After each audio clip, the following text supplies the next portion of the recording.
This is one of the most ferocious weeds in the entire garden, and this is how we controlled it. Let's go. And that invasive weed is known as Canada thistle. Now, Canada thistle might not be your invasive weed, it was just ours.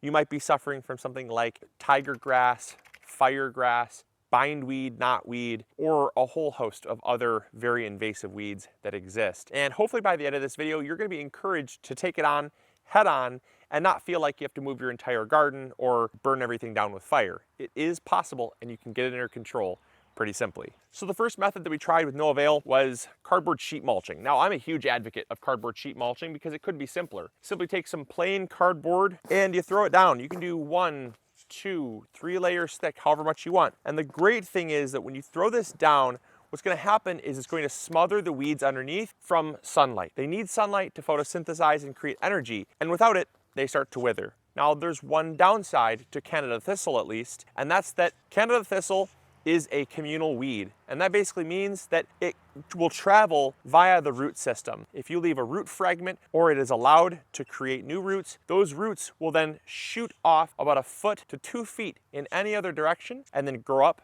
again. And that can be very discouraging because all you need is a little bit of a gap, or in some cases, not enough cardboard to where it can grow underneath. The plant actually grows up and begins to travel, and as long as it can go to where it can reach sunlight, it'll continue to travel. Believe it or not, I've seen Canada thistle come up in a bush, in a boxwood, that was 2.5, 3 feet off the ground, and this thing just got leggier than a pole bean, just got super leggy, and then once it reached the sunlight, it was game over. It was thriving in between a boxwood. These things are the most resilient, aggressive weeds that I've ever come across, but I know some of you down south, you guys have some pretty vicious ones as well. But I found out real quickly that we did this whole garden with cardboard sheet mulching, and within 2-3 months, they were right back to where they were, maybe even a little bit stronger. The second method that we tried with no avail was a vinegar spray. Now, vinegar is a really strong acid, and it can be an amazing weed killer if it's used at the right time of year, at the right stage of the plant's growth. It can be very effective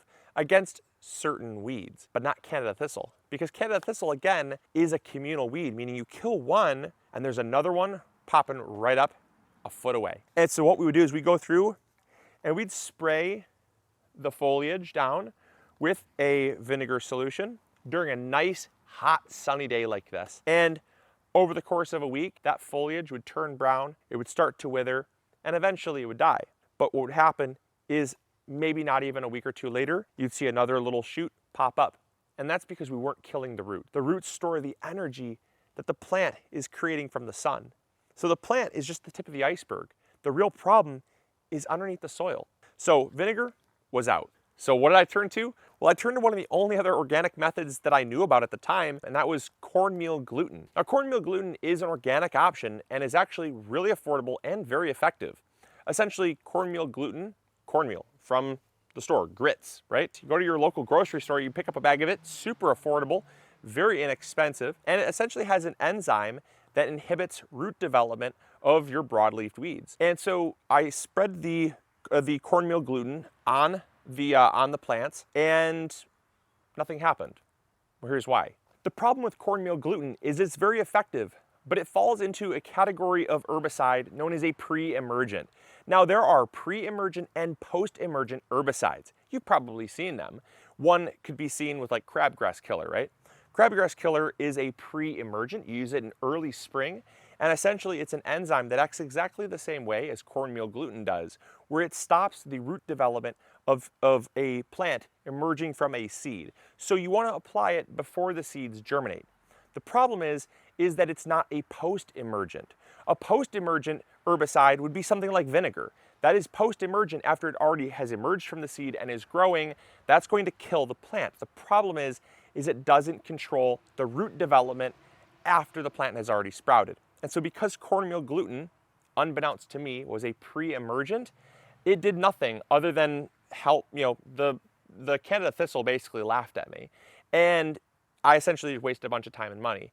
So that was not effective for that reason. So after 2 long years of battling this weed, that finally led us to our 4th and final way that eventually helped us to control these tenacious weeds, and that's physical removal. Now, I know this probably seems like the most obvious answer, but the problem is that a lot of gardeners, when they turn to physical removal, they do not actually stick with it. Doing it one time will basically sever the roots like I have here, and all of the other roots that are remaining in the soil are going to continue to sprout.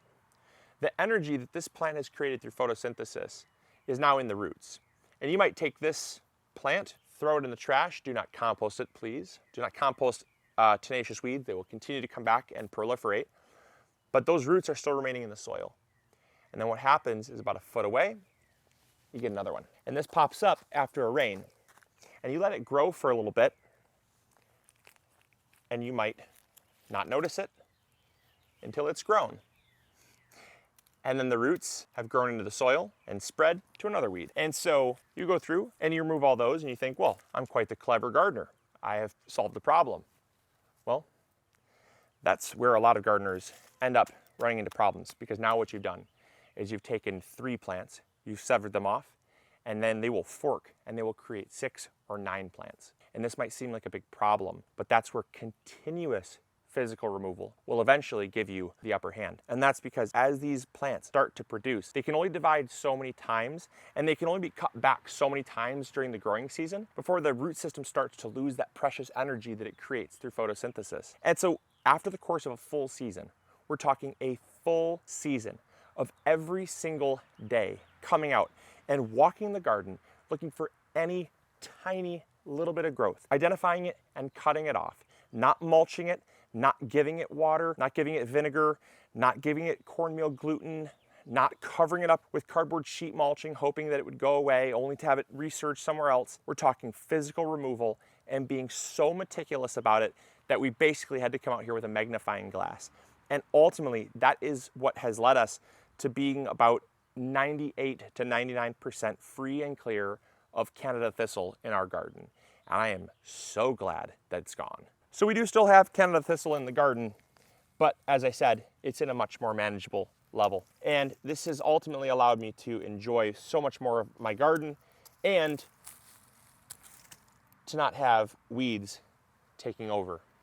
Now, Canada thistle is just, like I said, one small example. And if I've learned anything, it's that this tiny little weed can become an absolutely huge problem if you turn a blind eye to it or just hope that the problem will go away. It will not. It'll take advantage of you, and it will absolutely make your life as a gardener a nightmare. So stay up on it, be persistent. And the final thing are some ways to not even get it in the first place. I'm gonna talk about 3 ways that we got it in the garden, or 3 very potential ways that we got it in the garden, and what we're gonna do about it in the future so we don't have it happening again. The first probable way we got it into our garden is through birdseed. Now, we love our neighbors so much, and they love birds, and that's okay. It's just one of the risks you take when having birdseed near your garden, is a lot of times birdseed does contain weed seeds, and one of those weed seeds that's commonly in birdseed are thistle seeds. So just keep that in mind. If you have birds around or you feed the birds, you may be inviting an unwanted, very prolonged guest in your garden. Second probable cause, and the one that I think is the most probable, tainted mulch. Now, if you go with free wood chip mulch, a lot of companies don't screen their stuff. They don't make sure that it's free of things like weeds.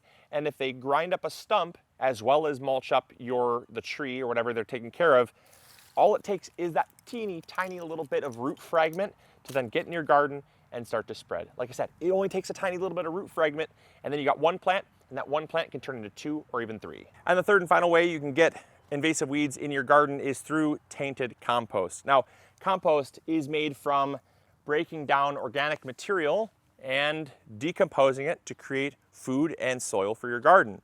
Problem is if the source of that compost comes from things like yard waste or broken down weeds, you can very easily get things like weed seeds or even root fragments in your compost. Now, if the compost is heated up and the whole compost is very actively turned, it gets nice and hot, generally that heat above 110 to 120 degrees should kill off most weed seeds and root fragments and fibers from regenerating.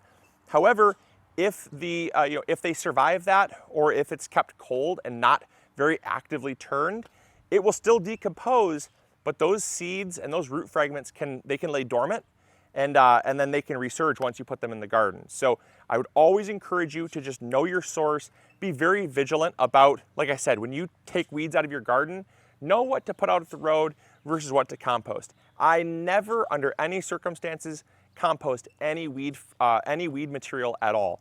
Whether that's a dandelion, a sow thistle, Canada thistle, any other type of weed, it all goes into a bag out at the road. I have enough organic material on the site here that I don't need to worry about those weeds that could then become a bigger problem later. But just keep that in mind, that tiny little mistake could lead to a big mistake later on and a big problem. So hopefully this helped you guys. Hopefully you all learned something new. I know it's probably not the news you wanted to hear. A lot of people want to just have a simple fix, a simple solution, but with some of these weeds, there just is no simple solution. And that's sometimes how it goes. So I hope you guys enjoyed. I hope you all learned something new.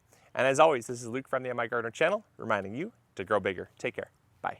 Hey, thank you so much for watching today's video. I really appreciate it. If you enjoyed, consider checking this one out. You'll probably enjoy it just as much. I want to thank you so much for your viewership, because without it, this channel would not be as amazing as it is. If you haven't subscribed yet, it's free. Consider doing that. We upload every Monday, Wednesday, and Friday, rain or shine. And if you need any garden tools, supplies, or seeds, check out MIgardener.com. We got you covered. See you guys in the garden. Bye.